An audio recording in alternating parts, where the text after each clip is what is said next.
আপনারা কখনো কোনো জঙ্গলের বাঘকে অন্য একটা বাঘের উপর কোনো কারণ ছাড়াই চিল্লাপাল্লা কামড়াকামড়ি করতে দেখেছেন?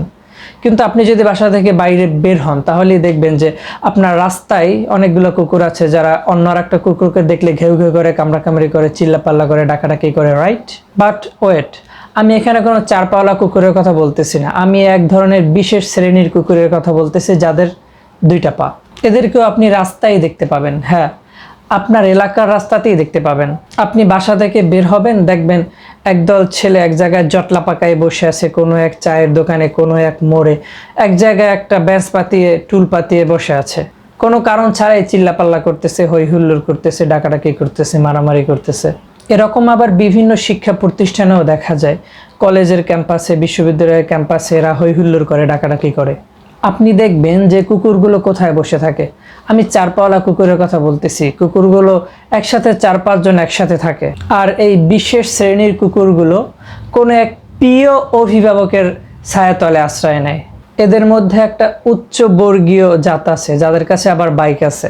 এরা বাইক নেয়, হ্যাঁ, নিজের টাকায় না, বাপের টাকায়। বাপের গলায় ছুরি ধরে তারপর এরা বাইক নেয়, তারপর রাস্তার মধ্যে এমন এমন এমন এমন করে চালায়। এদেরকে দেখে আপনি বুঝতে পারবেন যে হ্যাঁ, এরা ওই 2 পাওয়ালা কুকুরেরই জাত। জঙ্গলের বাঘ কেন অন্য আর একটা জঙ্গলের বাঘের উপর লাগতে যায় না জানেন? কারণ সে জানে তাকে শিকার করে খেতে হবে। সে সেই লড়াইয়ে জিতুক বা হারুক এটা কোনো ব্যাপার না, কিন্তু তাকে ওই লড়াইয়ে কিছু একটা ইনজুর্ড নিতে হবে। সেই ইনজুরিতে পড়ে যাবে, তার শরীরে কিছু ইনজুর্ড হয়ে যাবে। যেহেতু তাকে শিকার করে খেতে হবে, সে কুকুরের মতো খাবার কুড়িয়ে খায় না, তাই তাকে স্লো করে দেবে এই জিনিসগুলোতে, রাইট? এটাও হতে পারে যে তাকে বেশ কয়েকদিন না খেয়ে থাকতে হতে পারে, বা তাকে না খেয়ে মৃত্যুবরণও করতে হতে পারে। কুকুরের কিন্তু সেই ভয়টা নাই, কারণ কুকুর খাবার কুড়িয়ে খায়। সো সরাসরি আমি আপনাকে একটা কথা বলতে চাই, আপনাদেরকে এখন ডিসাইড করতে হবে যে আপনি কি হতে চান, রাস্তার কুকুর নাকি জঙ্গলের বাঘ। রাস্তার কুকুর কিন্তু দলবদ্ধভাবে ঘোরে, কিন্তু জঙ্গলের বাঘ কিন্তু একাই ঘোরে।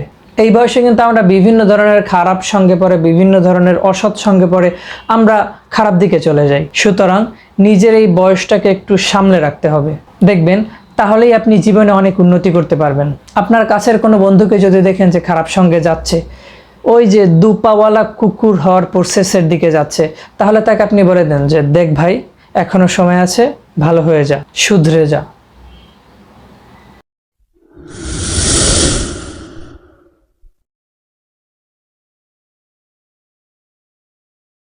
গাছ লাগান, পরিবেশ বাঁচান।